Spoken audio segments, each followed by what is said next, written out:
t'en parlerai à la fin, et c'est bien d'en parler. On part dans l'actu, mais merci d'être là, c'est cool.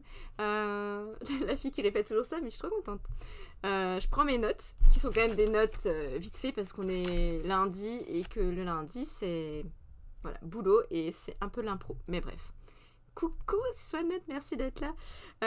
J'avais énoncé le programme, mais comme c'est très long, je viens de finir, je pars dans l'actu, et on va parler d'abord de Jane Goodall. Allons-y tout de suite.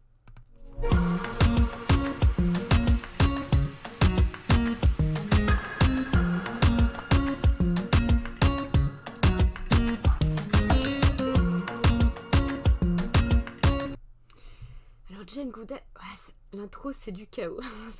Tout va être chaos aujourd'hui, je préviens, tout va être chaos, tout va être impro.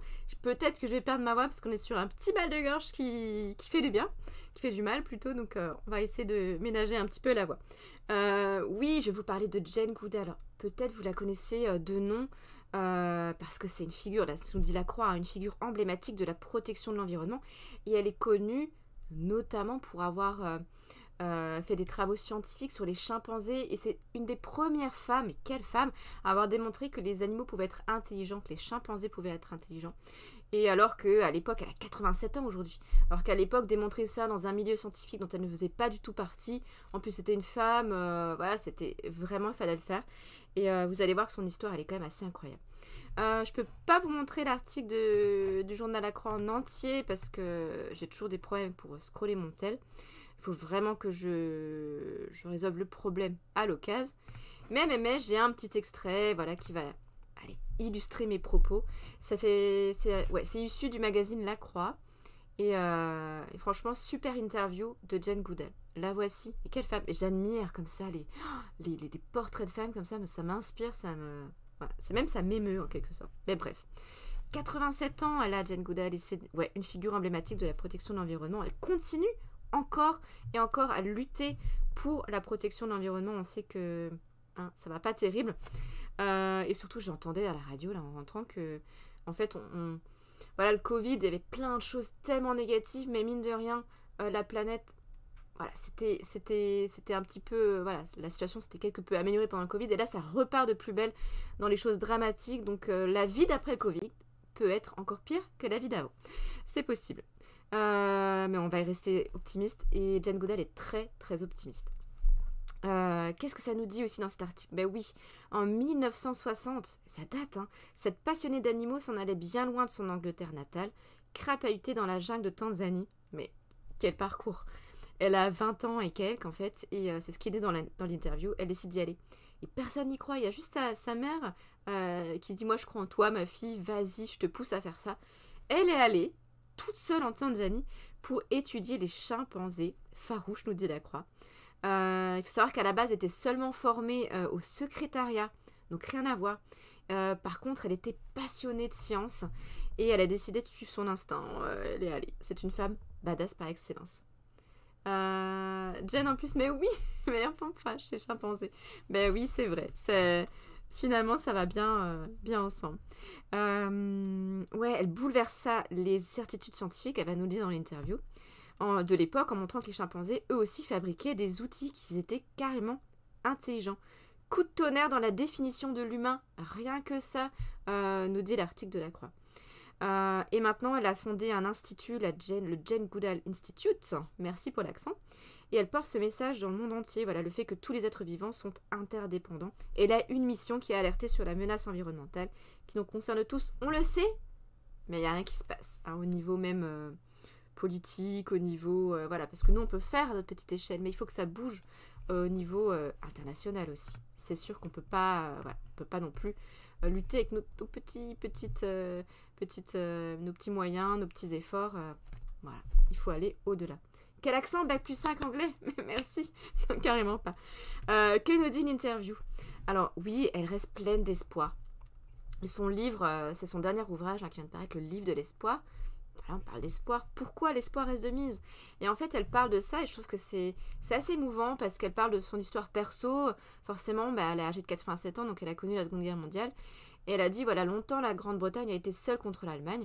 Alors elle cite Churchill, qui a su encourager le peuple britannique à penser qu'ils allaient survivre d'une manière ou d'une autre, et qu'il avait, voilà, Churchill était aussi connu pour ses discours, et dans son célèbre discours, il a dit, nous allons les combattre sur les plages, nous allons les combattre dans les champs et dans les villes. Et après, il a dit en aparté, c'est ça qui est drôle, je vais les combattre avec des tessons de bouteille parce que Bloody Hell, nom d'une pipe, c'est tout ce qu'on a. En gros, c'est un peu le côté on y va, on fait que ce qu'on a, mais on peut le faire. Et du coup, pour ça, elle garde espoir. Donc, ouais, c'est assez mouvant du fait qu'elle parle un peu de son enfance, de ce qu'elle a connu aussi avec la guerre et tout. Et on peut le comprendre, parce qu'elle a de quoi comparer. Alors, on comparait, c'est vrai, la dernière fois, c'est Caronix qui disait, là, on a tendance en ce moment, bon, alors sans rentrer dans la polémique, il y en a certains qui comparent voilà, la situation avec la Seconde Guerre mondiale, l'étoile jaune qui est, voilà, sur les antivax et tout. Non, hein, quand t'as pas vécu la chose, on peut pas comparer. Elle peut en parler. À sa mort, 26 ans, elle est partie dans la jungle tanzanienne. Ben oui, c'est assez dingue, observer les chimpanzés. Et en fait, elle en rêvait depuis ses 10 ans. Donc c'est quelque chose qui lui trottait dans la tête, mais encore, voilà, on a des rêves parfois, mais c'est un peu compliqué de les réaliser. En tout cas, sa mère l'a soutenue, et c'est peut-être grâce à sa mère que finalement, elle y est allée. Et les gens lui ont dit, voilà, que c'était dangereux, que les chimpanzés sont 8 fois plus forts que nous, les êtres humains. Mais elle avait déjà ce sentiment qu'en fait les chimpanzés allaient l'accepter. Et elle disait, voilà, je pensais que si je n'avais pas peur d'eux et que si je ne les effrayais pas, ils ne me feraient pas de mal. Et finalement, il y a quelque chose d'un peu mystique là-dedans. C'est que elle est allée là en pensant ça, et elle a en quelque sorte un peu apprivoisé les chimpanzés, un peu comme le Petit Prince, le renard, mais c'est vraiment ça. Et voilà, la méthode un peu couée aussi, en se disant, en se convainquant que, voilà, en leur faisant confiance, en y allant doucement, elle pouvait les apprivoiser, et ça a marché. Ça a marché. Et c'était une jeune femme sans diplôme scientifique, c'est ce que nous dit l'interview, donc c'est vraiment dingue. Et elle observait du coup les animaux comme elle avait toujours fait, c'est-à-dire avec sa propre méthode, sachant que quand on fait des recherches scientifiques, il y a une méthode bien cadrée, voilà, on doit suivre un cadrage, hein, ça se fait pas comme ça les études scientifiques. Mais elle y allait un peu en mode impro, je bricole comme je peux, c'est autodidacte, voilà, c'est le mot que je cherchais. Alors les scientifiques m'ont dit que les animaux n'avaient pas de personnalité ni d'émotion, c'est ce que tout le monde pensait à l'époque, mais elle avait appris de son chien et des autres animaux que c'était faux. Ce qui est, voilà, nous on le sait, hein, si vous avez des animaux domestiques, vous pouvez peut-être ressentir ça, mais effectivement, notamment les chats qui peuvent être, à mon avis, sont bien plus intelligents qu'on le pense. Une sorte de complot des chats là pour mener le monde, mais carrément, les chats sont des gros fourbes. Et ils sont très très intelligents, les chats. J'en ai un à la maison, je peux vous le dire. J'aime bien ce qu'elle dit. Les scientifiques ne m'ont d'abord pas cru. Et quand le National Geographic a envoyé un photographe photographier et filmer ses découvertes, ils ont bien dû la croire. Au début, tout le monde se foutait d'elle. Hein, tout le monde se disait, mais qui c'est celle-là qui va toute seule dans la jungle, qui étudie et qui se permet de dire des choses qui sont impossibles.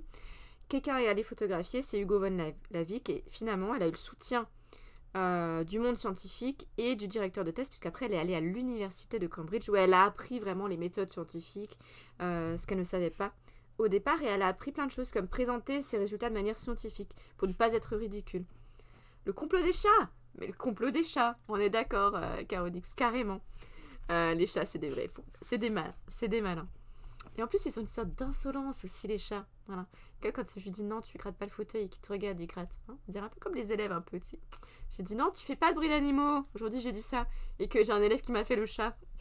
Voilà, c'est un peu ça. Les chats, attention, méfions-nous. Qu'est-ce qu'on apprend aussi dans l'interview ouais, vous avez notamment montré à quel point les grands singes sont proches des hommes. C'est ce que nous dit le journal, la question que pose la Croix. Comment expliquez-vous la réticence à accepter notre proximité avec les primates? Et elle dit que ça vient en partie de la religion, parce qu'il y a toujours une sorte de méfiance par rapport à ce qui est scientifique. Elle donne l'exemple de Darwin. Bah oui, Darwin, il a été ridiculisé quand il a parlé d'évolution. Maintenant, on sait que la théorie de l'évolution, elle est acceptable carrément, et scientifiquement prouvée, mais au départ, il a été ridiculisé. Et elle dit, voilà, les religieux fondamentalistes n'y croyaient pas, et certains n'y croient toujours pas. Par contre, à Cambridge, à l'université, on lui apprenait qu'il y avait une différence entre nous, les autres humains, et les autres animaux. C'était une différence de la nature. Et après, elle a dit, ce furent les chimpanzés, chimpanzés biologiquement très proches de nous. Hein. On a 98,6% de composition identique au niveau de l'ADN avec les chimpanzés. Et elle dit vraiment, ils sont très proches de nous. Ils ont fait voler en éclats cette pensée qui était très réductrice, comme quoi il y avait une différence de nature. Et ça y est, je suis en train de perdre ma voix, mais ça, c'est ma gorge qui part. Je vais essayer de pas dépérir dans ce live et pas pleurer en même temps. Et elle a vraiment une image aussi du monde animal et des hommes qui est, voilà, des images un peu... on est très proche des animaux. Et elle dit carrément qu'elle est très heureuse de faire partie du règne animal. Et elle dit finalement, les hommes, on a un peu déraillé, nous, tandis que les animaux, ils sont restés un peu intelligents, ils sont restés tels qu'ils sont. Mais nous, voilà, elle dit, nous sommes très intelligents, nous pouvons aller sur Mars et parler sur Zoom, mais voyez comme nous détruisons la planète. Donc finalement, les animaux seraient peut-être plus intelligents que nous. Caronix, en parlant de religion, j'ai bien aimé les paroles d'un personnage d'un roman de la saga Warhammer à propos de la religion. Alors dis-nous tout. Elle dit quoi aussi, Jane Goodall? Plein de choses tellement intéressantes que je vais vous partager. Il y a une réelle déconnexion entre le cerveau et le cœur humain. Mais oui, on ne sait pas différencier ce qui est de l'affect et ce qui est de la réflexion. C'est un peu ça. Bien sûr, elle nous parle du combat d'aujourd'hui, la population qui augmente, avec d'un côté une terrible pauvreté, de l'autre côté des entreprises hyper riches, des grands patrons. Il y a des entreprises qui changent petit à petit par rapport à l'environnement, mais c'est pas donné, pas donné à tout le monde de le faire. Et c'est trop lent.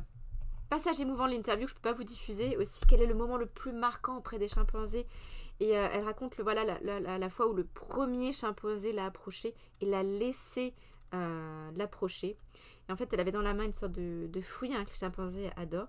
Puis il a serré très doucement ses doigts. Ils ont communiqué très doucement.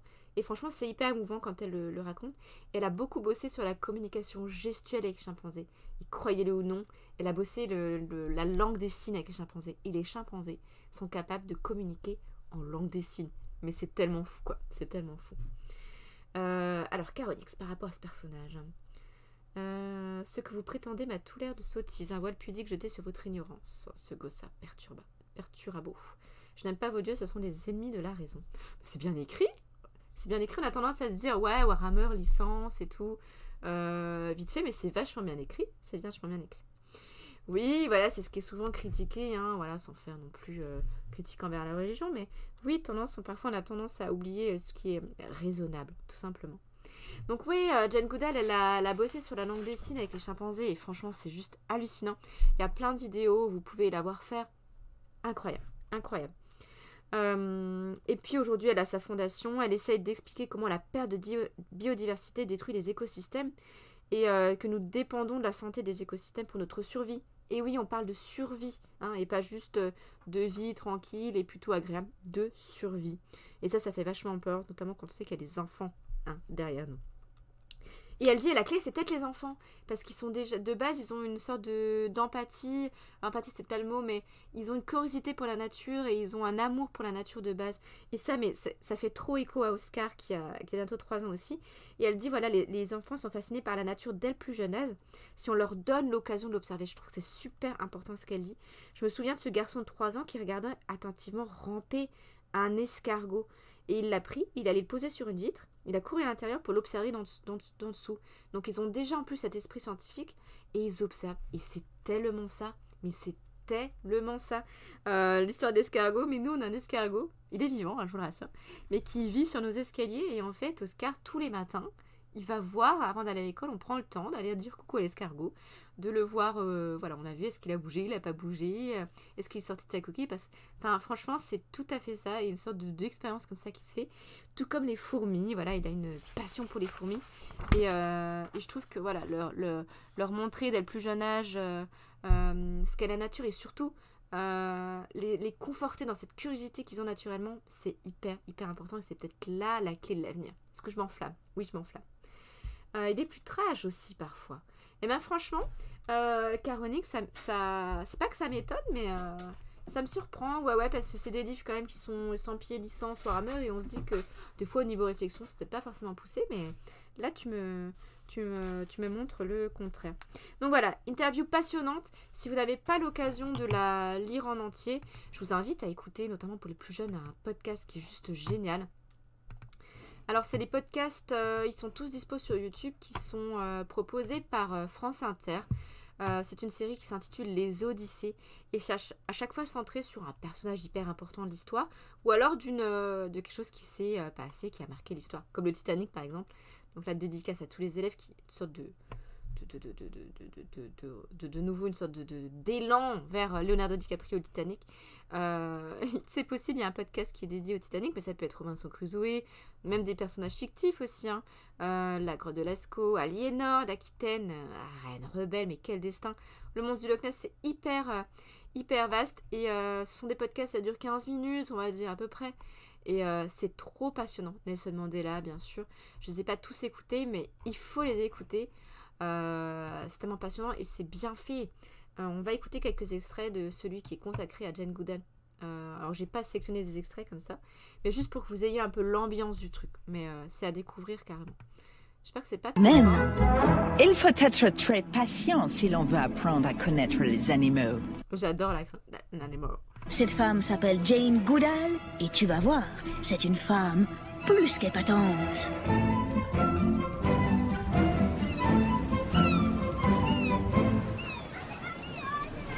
On a toujours une petite ambiance sonore aussi, donc c'est punchy, c'est pas mal dynamique. En tout cas, l'attention, elle est bien.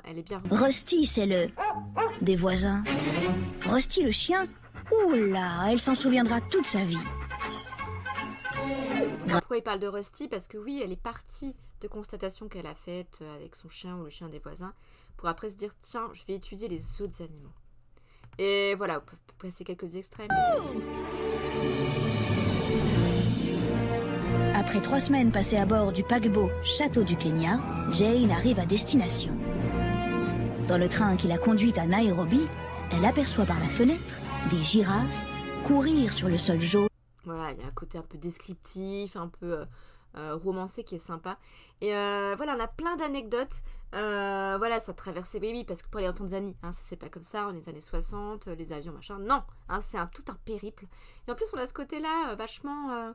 voilà, des petites anecdotes vachement sympas. C'est pas juste un cours scolaire et tout. C'est un super podcast que voilà, je vous partage parce que il est vraiment top. Et elle aime le fromage, c'est vrai? C'est vrai ou pas? Ou tu me fais marcher, Caronix? Ouais,